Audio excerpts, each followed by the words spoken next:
there's no way to make this even a little bit flattering, so I might as well not try, right? Hi, my name is Erin. Welcome to my channel.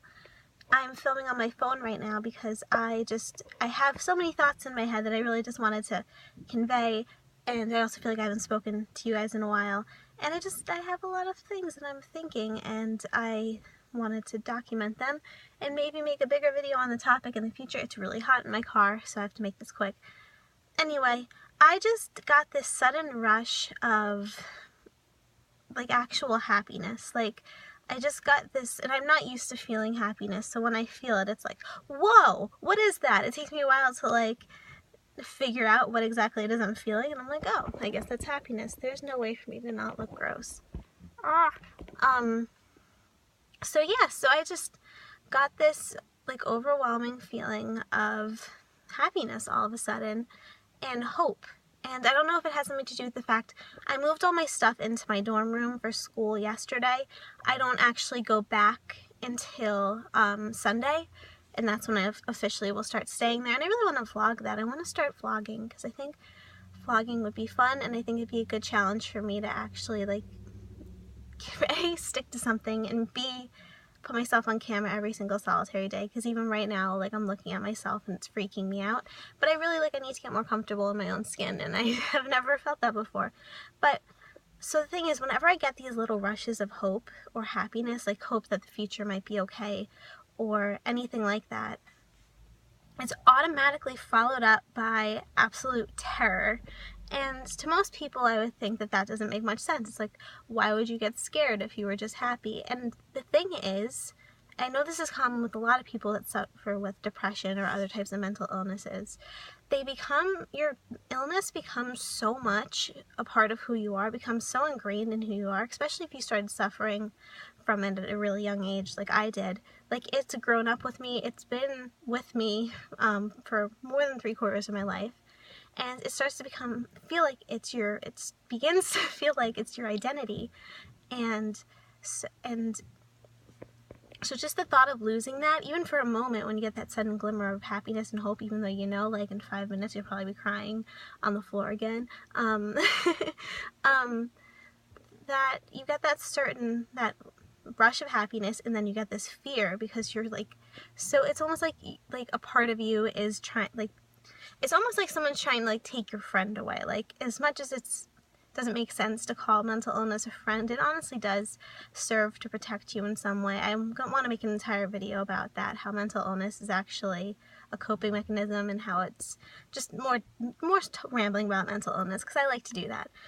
But I get so scared that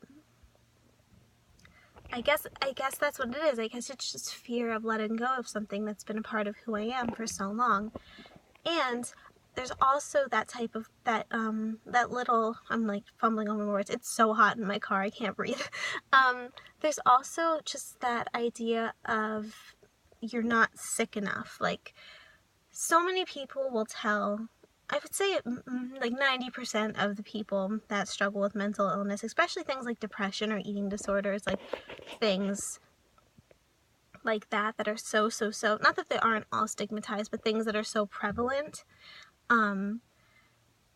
like an anxiety. I think that so many people are just like, oh, it's all in your head, like, harden up, just choose to be happy, just calm down, why are you anxious? It makes no sense to be anxious over what you're anxious about.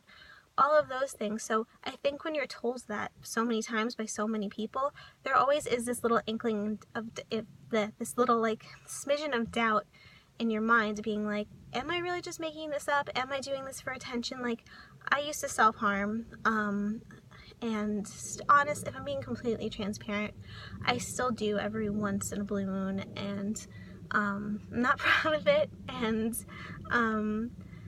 but I used to self-harm a lot, like every day, multiple times a day. And, you know, like, people think if you cut yourself, if you're someone who cuts yourself, especially if you cut, like, your wrists or your arms, which I normally cut places that were covered by my clothes, but anyway, like, you're doing it for attention.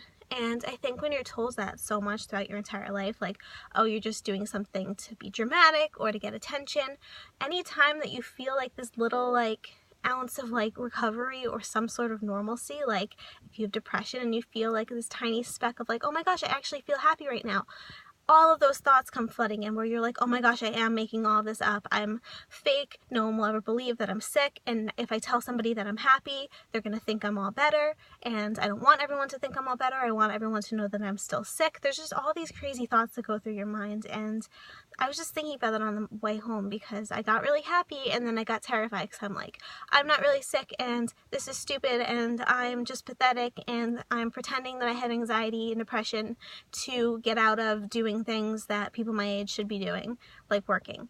So yeah, so I just wanted to talk about that really quickly. I'm suffocating in my car, so I really have to get out. I'll talk to you guys soon.